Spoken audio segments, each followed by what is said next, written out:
I hurt myself today What do they do and to have see if cut I off all still the guides feel. I have done. This is I by focus far the most requested. on the pain, Medieval to total war guilds. the only What are thing they? What do they that's do real. and how to get them? Let's The begin. needle So a guild tears is a an hole, association of skilled people the who old work together in a familiar particular sting. field.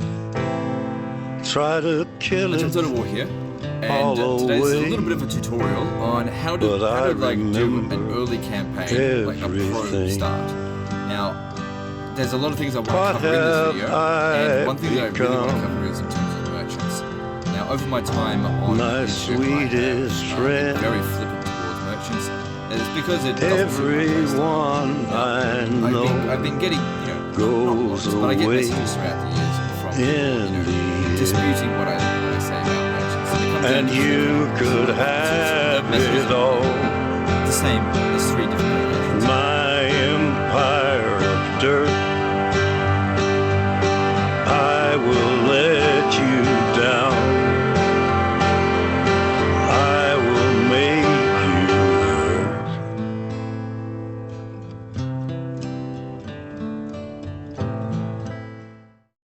So, first of all, I'd like to thank you all for your kind comments and positive feedback from my last video. It was really successful. I wasn't expecting that. I even had Volun making an appearance in the comments section. Thank you all, really. It's the first time doing this YouTube thing feels real, so thank you. What better form of celebration than releasing a new video talking about Creative Assembly's bankrupt creativity and lack of effort on the same day they release Shadows of Change and Hyena? A lot of people have been pretty vocal about the current issues of Total War Warhammer 3, myself included, but I feel like talking about these grievances isn't enough. I'd like to expand further, hopefully to reach a certain part of the community whose first Total War game was, unfortunately, one of the Warhammer titles.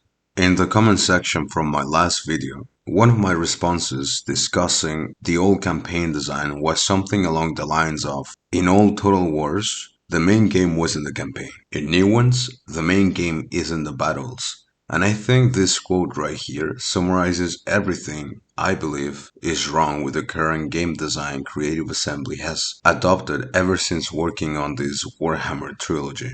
Perhaps this devotion to the land battle part of the games is an attempt at recreating the tabletop as much as possible, which is where most of the resources have been spent on from game 1, from what it looks like. Putting so much effort on this side of Total War has come at a heavy cost, and I don't mean financial costs from Creative Assembly. The problem lies much deeper than the business reality of supporting Warhammer 3. The problem, in fact, is about how bad the majority of campaigns are in Immortal Empires. Let's address what I believe a few of the most glaring issues in Warhammer 3 as an example. First of all, a lack of general updates on all races from Warhammer 1 and 2 have made some gameplay systems either obsolete or really boring compared to the newest DLC. One good example of obsolescence will be Bretonnia. Almost the entirety of the Bretonnian technology tree has become completely useless ever since Immortal Empires was released, which worked perfectly fine in Warhammer 2. Nowadays, it's impossible to unify Bretonnia at any point simply because most Bretonnian regions just get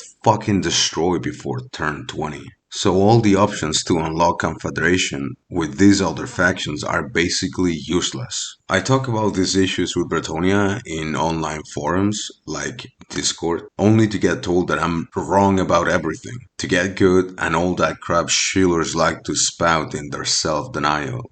Some of them even said they actually managed to use the technology tree to unify other factions in Bretonnia, and the problem was just me again being a bad player. So I started a fresh Luan Learnker campaign at normal difficulty and decided to give it another go, see if I can make use of the unification technology tree. So my priority in the campaign was to keep my Bretonnian neighbors alive long enough to unlock the technologies to confederate factions, just as it was intended by design back in Warhammer 2. Simple, right? Yeah, sure. Let's see what happened in a few pictures, because I forgot to record it. So for the first 5 turns, I defeated the starting enemy army in my territory, captured the settlement to control the region, and then immediately I was on my way south to protect Lyonesse against the vampire counts. There was a lot of vampire corruption, so getting there healthy enough to defeat the Red Duke wasn't easy, but I made it. So Lyonesse was saved, for a little while at least. Next thing, Henrik Kemmler was already invading Artois, and the AI only had one regular lord left sitting in their castle with no army. I joined into hell, but Henrik Kemmler ran away.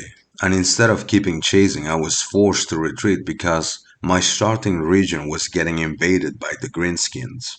Next turn I defeated them, but in my absence Kemmler captured the Artois castle and the faction was destroyed. It's the 7th turn.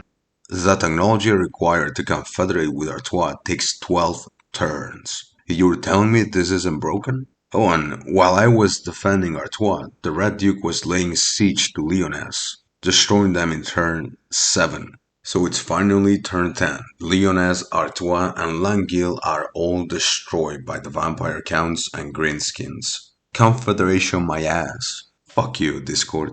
And while I was down there trying to salvage what remained of Bretonia from Grom the Punch, Belacor and his Norska ally appeared to invade my starting settlement from the north. This is what Belacor's army looked like by turn number 10. Meanwhile, I could only recruit peasants at that point. Look, I like challenges, but this is just unfair. We have an outdated faction trying to survive DLCs and power creeps from every direction. Clearly it's too much since the AI can barely even handle it. The only thing you can do is throw away this part of the technology tree to the trash and let Bretonia burn while you invest in yourself, and then take it back later. Problem with this is that that's not how the Bretonian campaign was designed, or meant to be played. In Warhammer 2 the concept of unification was the whole point, and it worked.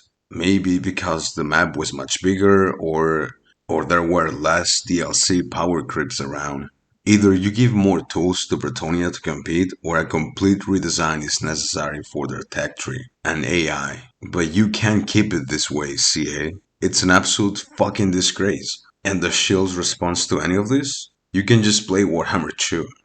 Yeah, what a bullshit response. That's why I paid $60 for Immortal Empires, just to find out the game that came before was better.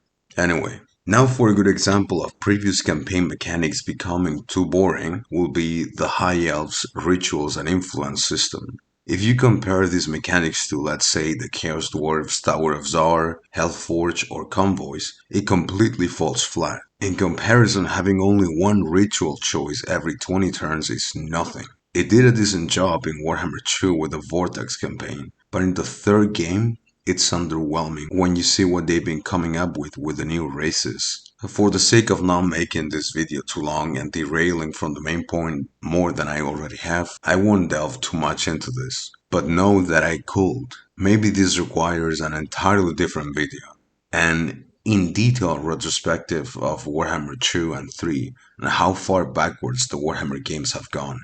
Before getting back into the main topic, I want to discuss something that I've never really seen anyone talk about when it comes to pointing out what the issues are in land battles and old factions. The root of the problem has a name, and that is scalability.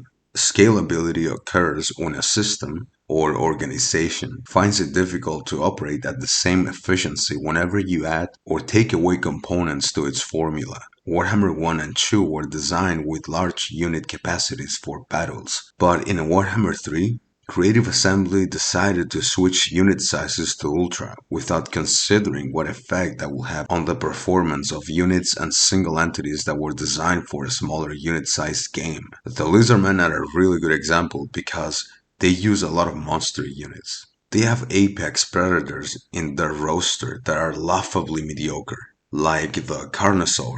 which has lost all its teeth ever since the release of Warhammer 3. There's been a few tweaks to fix Footlords, but they have the same problem. Krogar, one of the Lizardmen legendary lords, which by lore standards should be the strongest melee fighter in Warhammer Fantasy, loses decisively against pretty much everything, even against a regular demon prince with no magic. For those of you who aren't familiar with the lore of Warhammer Fantasy, a character can only belong to the Cool Boys Club when they single-handedly defeat a demon prince, and Krogar has taken down quite a few in his 10,000-year-old military career. I'm telling you all of this to make you guys understand how dysfunctional the game is in its current state. These issues can get so bad I haven't even played most old factions since the release of Warhammer 3 and Immortal Empires, because I'm just waiting for Creative Assembly to fix them. Honestly, at this point, I barely have any hope. Like I said earlier, the campaign mode is just bad. The design style is so barebones, every player runs out of things to do pretty quickly as the snowball effect builds momentum. What's the snowball effect? Simply put, it's when you get so powerful in a game that the challenge and fun of it are gone. Snowballing in Total War is nothing new. Even Rome 1 and Medieval 2 had the same issue. The difference is that these issues took way longer to appear. Your campaign will have to be at turn 200 or more to start feeling stale. And even then, the campaign still had so much to offer as global technologies were discovered over time, unlocking cannons and guns by the late game. That meant you had to commit to your campaign to enjoy endgame units, which kept things fresh for all factions involved. From what I see online, it seems like the majority of players reach campaign fatigue within 50 to 100 turns. That's ridiculously early for a Total War game. I don't think we've ever had this problem so early in the older games. As a matter of fact, it was the opposite. There were times the campaigns got so difficult people would quit claiming it was just too hard to keep going. Don't believe me? Let's compare Legend of Total War series, saving your disaster campaigns from Medieval 2 and Warhammer 3. The length of time to save one Medieval 2 campaign will take hours of him explaining game mechanics in detail to solve all kinds of issues, which was incredibly informative, whereas a Warhammer 1 just takes a few minutes, usually involving a battle that's only winnable by using exploits. I rarely see anyone struggling with administration because Warhammer 3, compared to other Total Wars, almost plays itself. This isn't a critique against Legend of Total War, but seeing how a pro plays a game really put things into perspective. Because pros in general will always find the quickest and most efficient way to win a game. Medieval 2 wasn't perfect, it was full of bugs and glitches, but there was a depth to it you couldn't ignore. And seeing how those same kinds of pros have to understand that depth to win, even with exploits, says a lot about a game. It tells me it was designed with the aim of solving problems with many different solutions, or in other words, it offered player autonomy. It all goes back to the same point. I can't stress it enough. If you're a game designer and your product doesn't offer different options to play it, you don't have a game. You just have an interactive movie. And seeing how every campaign in Warhammer 3 starts the exact same way makes it all feel banal. Like the fun of the campaign doesn't start at the beginning or near the end, but somewhere very briefly in the middle. And once that window of options is gone, people just lose interest. You know what's funny? There's a mod for Medieval 2 based on the Warhammer Fantasy universe. I played it, it's great. Everything I ever wish Warhammer 3's campaign was, this mod simply is. It's called Call of Warhammer, you guys should check it out. What's even funnier is how this mod still gets updates to this day, even though it was released in 2016. Doesn't it all feel like a massive waste of potential? Especially when you look at what Creative Assembly has already achieved in the past. Back then, when we played those games, we used to think, I can't wait to see what these guys achieve in the future. And here we are, with this shit instead. There was a time when people own up to their mistakes. No Man's Sky was released and it was pathetic. But instead of burying their head below the ground, The developer company, Hello Games, went back to the office and worked their balls off for another year and re-released what is now a classic. To an extent, the same thing happened with CD Projekt Red and their game Cyberpunk 2077. It took them a lot longer, but now the game is what it should have been at release. Not satisfied with that, CDPR is getting ready to release what it seems like it's gonna be the DLC of the year, with Phantom Liberty, which offers a ton of changes in AI, skill trees, new areas, and adds additional gameplay fans have been asking for a while. And guess what? It's only $30, $5 more than what Creative Assembly is asking for a bare bones DLC, The Shadows of Change. I don't really want to promote their game, but it doesn't take a genius to see which one gives more value. In a dream, Creative Assembly will one day go back to the office, sit down, and take a long, hard look at the state of the game they've spent almost a decade of their lives working on and fix it in the same style as these two other companies. In a dream, someday. No matter what happens, don't let them gaslight you. Don't let them make you think that by voicing your warranted opinions, somehow you're the problem. Their costs increasing, not our fault. You paid for this. I paid for this. We all pay for this. It's their turn to deliver. And if they ask for a higher price, fix the game. That's it. Anyway, that's all I had to say. Thank you for listening.